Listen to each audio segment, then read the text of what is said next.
예, 오늘커의 당잠사입니다. 당신이 잠든 사이 그리고 당신이 쉬는 사이 전해진 소식들 확인해 보시죠. 오늘의 당잠사의 주제는 이겁니다. 칼에는 죄가 없다. 얼마 전에 블록체인 엔지니어를 만났는데 그가 한 이야기입니다. 칼에는 죄가 없다. 단지 이 칼이 누구의 손에 들려 있느냐의 차이다.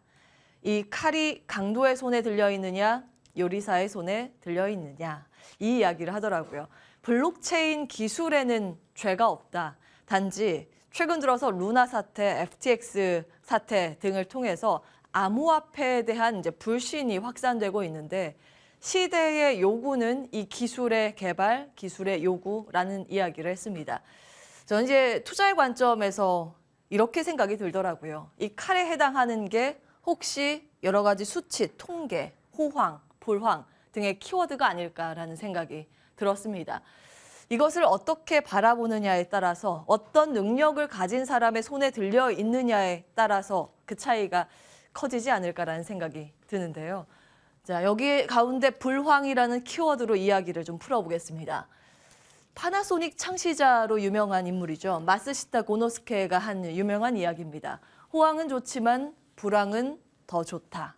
경영상 해당되는 이야기이긴 한데 DB금융투자에서는 이 이야기가 주식시장에 더 잘 맞는다고 하면서 레포트를 발간했습니다. 보시면 이제 코스피 기준인데요.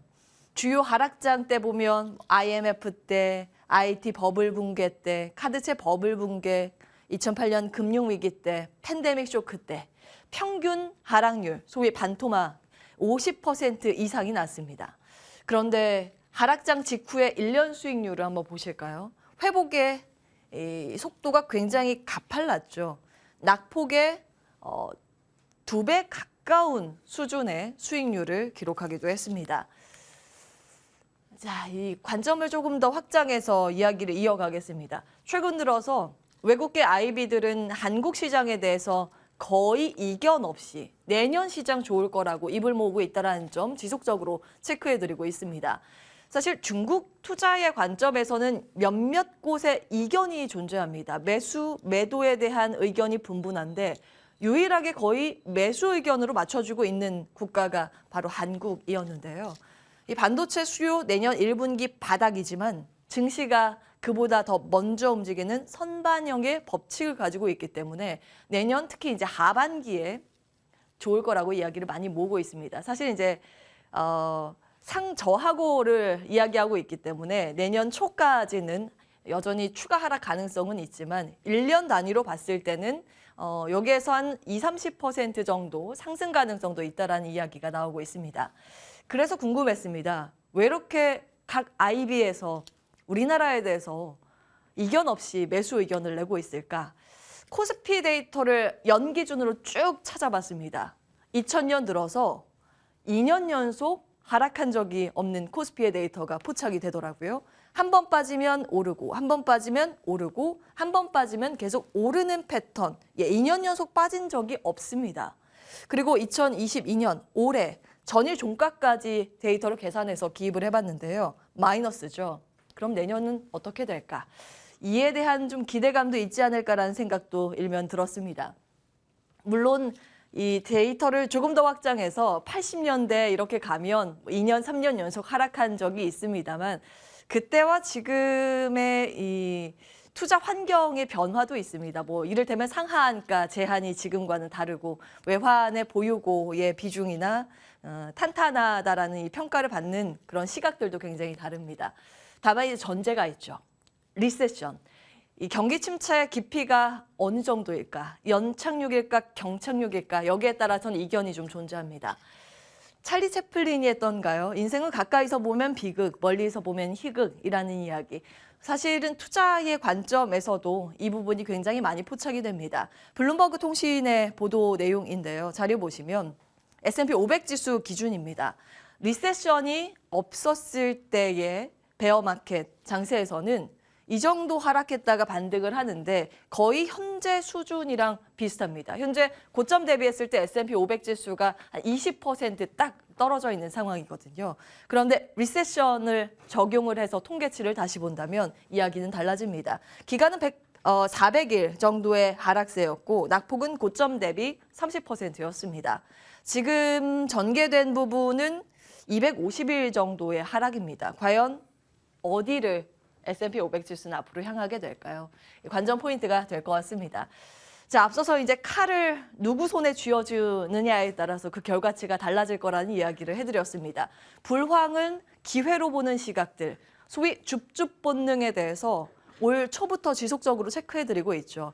주가가 많이 떨어져 있어서 그 자금력으로 버티기 힘든 그러나 기술력이 탄탄한 기업들은 자금이 막대한 대기업들에서 줍줍을 하고 있다는 점 굉장히 빠르게 나오고 있다는 점 체크해드리고 있습니다. 3월 정리한 내용, 아마존, 마이크로소프트, 구글 등 이후에 인수 소식들이 굉장히 많이 추가가 됐기도 했고요.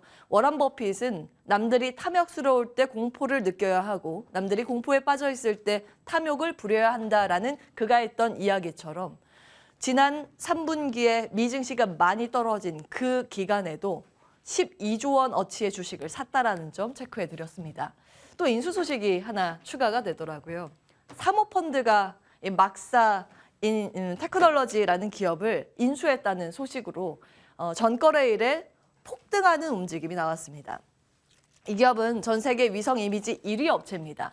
사실은 버진 갤럭틱 등의 이 위성 기업들은 아직 수익을 내지 못하고 있습니다. 그런데 미 증시에서 가장 기술력을 인정받는 위성 부품 관련 인프라 기업은 무엇인가를 하나 꼽자면 바로 이 기업이 될 텐데요. 꾸준히 이익을 벌어들이고 있는 기업이기도 합니다. 그래서 배당이 정말 꾸준히 나오는 기업인데 이 종목도 시장의 약세 흐름 칼날을 피하진 못했습니다. 쭉 떨어지는 흐름 보이다가 보시죠. 전거래일에 이 인수 소식이 들려오면서 124% 폭등하며 전 종가를 썼는데요. 그 전에 고점 수준까지 단숨에 회복하는 모습입니다. 결국에는 그 회사가 가지고 있는 기술력의 강점 그리고 숫자 이런 것들을 좀 체크를 해봐야 하지 않나라는 것을 시사하지 않나라는 생각이 들었습니다. 자, 이건 투자뉴스 7의 오늘 자료인데요. 이 막사와 가장 비슷하게 국내에서 관련주를 찾자라고 하면 아마 세트랙 I 정도가 될 겁니다.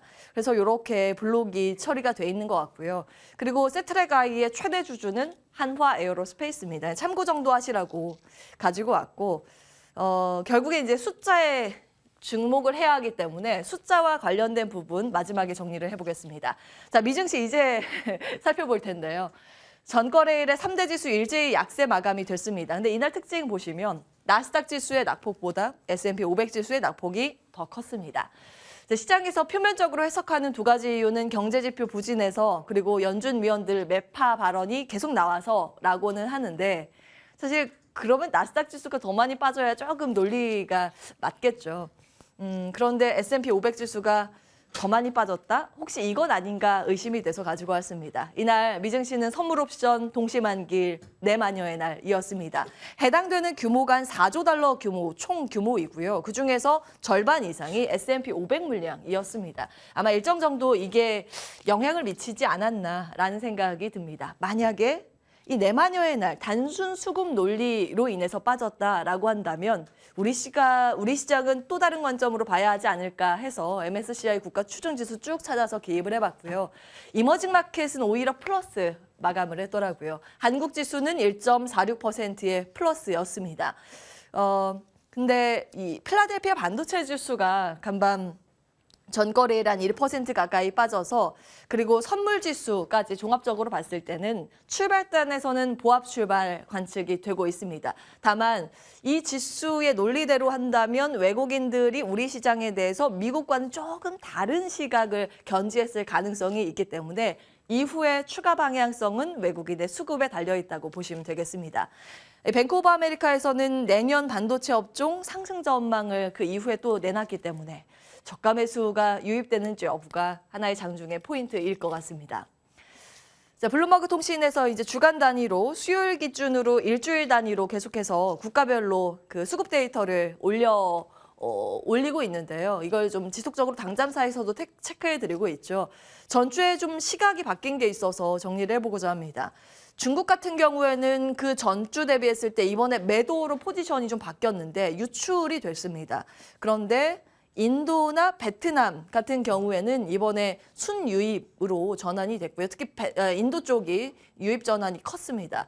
그리고 한국이나 태국 같은 경우에는 0 중립 정도 나왔다라는 점 체크해 드립니다. 근데 그 전주에는 이제 마이너스였는데 유출해서 중립 정도로 조금 양호한 시각이 우리나라에 나타났다라는 점 체크해 드리고요. 자, 다시 미증시 경제 지표 이야기를 간략하게 해보겠습니다. 좋지 않게 나왔습니다. 2년 반 만에 가장 빠른 둔화세. 12월 미국의 제조업 PMI, 서비스 PMI, 종합 PMI 모두 전달 대비했을 때 낮은 수치입니다. 신규 수출은 7개월 연속 감소세였고 판매 가격 상승률은 2년 만에 최저치. 두 가지 포인트죠. 미국의 GDP 성장률 둔화 가능성이 여전하다라는 점, 그리고 또 다른 한켠에는 인플레이션 하향 안정 가능성입니다. 일단은 GDP 성장률 둔화, 경기가 불안하다라는 것이 자극이 되면 자동차가 불가피하게 타격을 받을 수밖에 없는 구조라는 점 지속적으로 체크해드리고 있습니다. 경기 침체 둔화의 사인이 먼저 이제 주택 시장에 반영이 됐고 순차적으로 자동차 쪽으로 확산되는 분위기입니다. 미국의 소비의 그림자라고 제목을 달았는데요. 포드가 이번에 많이 떨어졌습니다. 전기 픽업 트럭 가격 인상 소식인데 원자재가 비싸지다 보니 불가피하게 인상을 했다라고 보도가 되고 있습니다. 그런데 지금 소비에 대해서 불안 심리가 고조되고 있는데 가격까지 올린다고 그러면 정말 안 팔리는 거 아니냐라는 우려감을 좀 자극하는 모습이었고요. 완성차 기업과 함께 부품주까지 일제히 계속해서 추락하는 모습 좀 아쉽긴 했습니다. 자, 이제 우리나라로 가겠습니다. 지난주 금요일에 의료기기 산업 4분기 관전 포인트로 중국과 브라질에 대해서 좀 체크해드렸습니다. 특히 이제 중국 관련해서 데이터는 임플란트 쪽이 굉장히 회복 속도가 빠르다는 점 말씀을 드리고 있죠. 그리고 오셈 임플란트가 이날 또 7% 이상 급등을 하는 모습이었습니다. 사실 이제 헬스케어 통계치가 수출 데이터로 계속 이제 10일 단위로 나올 때마다 임플란트는 호조세를 보이고 있다는 점은 꾸준히 체크해드리고 있습니다. 결국에 시장은 숫자에 주목을 한다라는 논리가 형성이 되는데요. 그래서 숫자에 근거한 전략을 좀 찾아봤습니다. 퀀트 분석 자료를 삼성증권에서 냈는데 보시면 실적 상향주 관점에서는 조선, 에너지, 기계, 소매 유통 등이 포진돼 있습니다. 특히 이제 기계 관련 기업들이 조금 많은데요.